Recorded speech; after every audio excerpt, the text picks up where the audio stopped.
Hi అండి. Mister attitude Ravan part 6. ఊర్విని drop చేసి విల్లాకి వెళ్ళాడు ఆయు. లోపలికి వెళ్ళగానే ఆనంద్ గారు హాల్లో వెయిట్ చేస్తూ ఉంటారు. అప్పటి వరకు ఊర్వి ఆలోచనలతో ఉన్న ఆయు మొహంలో ఉండే చిరునవ్వు మాయమయ్యింది. చిన్నగా పలకరింపుగా నవ్వి వచ్చి ఎదురుగా కూర్చున్నాడు. ఏంటి అన్నట్లు చూశాడు తండ్రి వైపు. రేపు సాయంత్రం హార్మోని ఫ్యామిలీ గ్యాదరింగ్ ఉంది. నువ్వు తప్పకుండా అటెండ్ కావాలి. మనం మాన్షాలో ఫోన్లోనే చెప్పొచ్చు కదా. మీరెందుకు వచ్చారు? కొంచెం అనుమానంగా అడుగుతాడు ఆయు. నీ అనుమానం నిజమే. దేవయాన్ని ఆనందని పంపింది. ఫోన్లోనే పిలిస్తే రాడు అని. అతన్ని ఎలా అయినా సరే ఈ ఫంక్షన్కి రప్పించాలని ఏదో గట్టిగానే ప్లాన్ చేసింది. ఇక ఆయు అలా అడగగానే ఆనంద్ ఒక్కసారిగా కొంచెం తడబడి, నిన్ను చూసినట్టు ఉంటుంది కదా ఆయు, అందుకే వచ్చాను అని అన్నాడు. మళ్ళీ పార్టీకి వస్తావా అని అడిగాడు. ఆయు కొద్దిసేపు మౌనంగా ఉండి, ఓకే వస్తాను, బట్ ఎక్కువసేపు ఉండను అని చెప్పాడు. ఆనంద్ గారు దానికి సంతోషపడి నేను వెళ్ళొస్తానని లేచారు. అతను వెళ్ళిపోగానే ఆయు తన రూమ్లోకి వెళ్ళి ఫ్రెష్ అయ్యి కిందకి వచ్చాడు. కాసేపు వర్క్ చేసుకుని డిన్నర్ చేసి మళ్ళీ రూమ్కి వెళ్ళిపోయాడు. ఆయు అలా బెడ్పై పడుకుని ఫోన్లో ఊర్వి ఫొటోస్ అన్నీ చూస్తున్నాడు. హోటల్ గార్డెన్ ఏరియాలో మొక్కలతో మాట్లాడుతున్నప్పుడు తీసినవి ఫొటోసు. ఇన్ని రోజులు ఎక్కడ ఉన్నావు? ఇంత లేటుగా వస్తావా నా లైఫ్లోకి? అసలు చిన్నప్పటి నుండి నువ్వు నాతోనే ఉంటే ఎంత బాగుండేదో. నిన్ను ఒక్క క్షణం కూడా నేను అసలు వదిలేవాన్నే కాదు. పర్వాలేదులే, ఇక నుండి నువ్వు ఉన్నావు కదా, నువ్వే అన్నీ నాకు. నీ తర్వాతే నాకు ఏదైనా సరే. లవ్ యూ బంగారం అని ఫోన్లో కనిపిస్తున్న ఊర్వి ఫోటోని ముద్దు పెట్టుకున్నాడు. నిద్రలో ఉలిక్కిపడి లేచింది ఊర్వి ఒక్కసారిగా. వర్షాన్ని చూసింది. వర్ష మంచానికి బోర్లా పడుకుని ప్రపంచంతో సంబంధం లేనట్టు ఉంది. చూడు నా కర్మ ఎలా పడుకుందో చూడు అని పక్కనే ఉన్న నీళ్లు తాగి పడుకుంది. ఇక ఉదయం ఆఫీస్కి టైం అవుతుంది. వర్ష లేవవే, తొందరగా డ్రాప్ చేయి అని అడుగుతుంది. హా, ఏంటి నేను నిన్ను డ్రాప్ చెయ్యాలా? ఎందుకే నాపై ఇంత పగ, ప్రతీకారం, కక్ష అని ఏడుపు మొహం పెట్టింది వర్ష. ఏచి ఆపు, ఎందుకు ఏడుస్తున్నావే? మరి ఏడవక ఏం చేయమంటావే? వామ్మో వామ్మో, చూసావుగా నిన్న అతని యాటిట్యూడ్.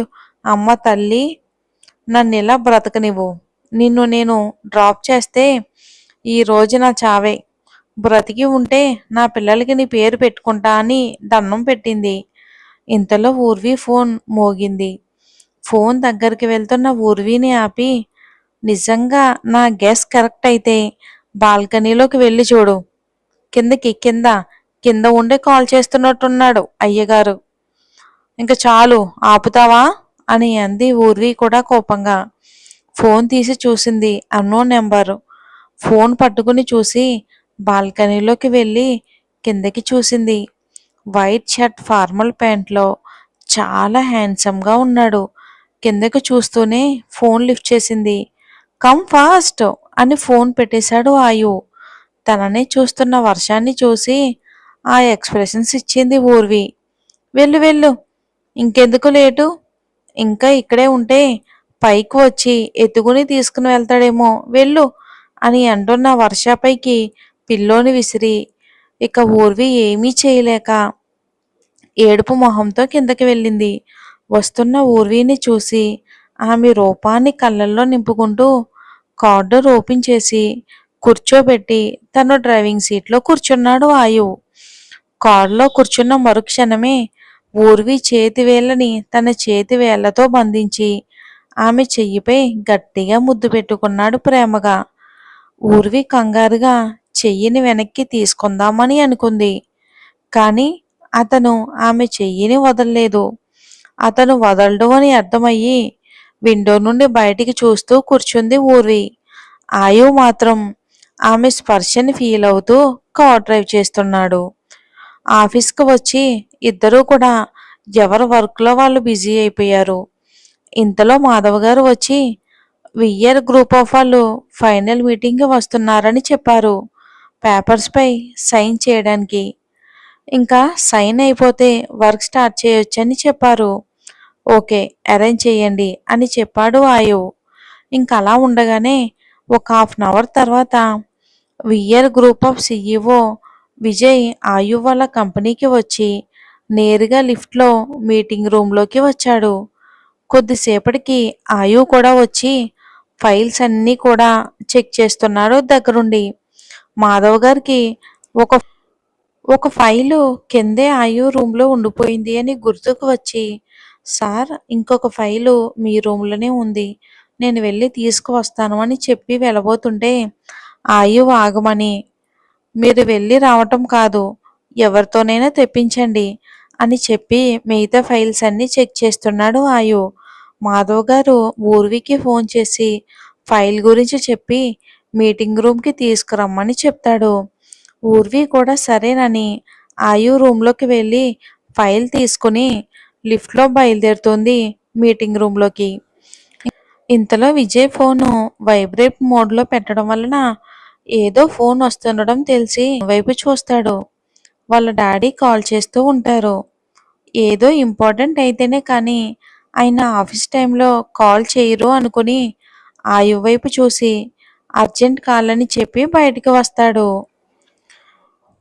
ఇంక విజయ్ బయటికి వచ్చి వాళ్ళ డాడీతో మాట్లాడుతూ ఉండగా మాధవ్ గారు పిలిచిన పిలుపుకి అటువైపుగా చూశాడు.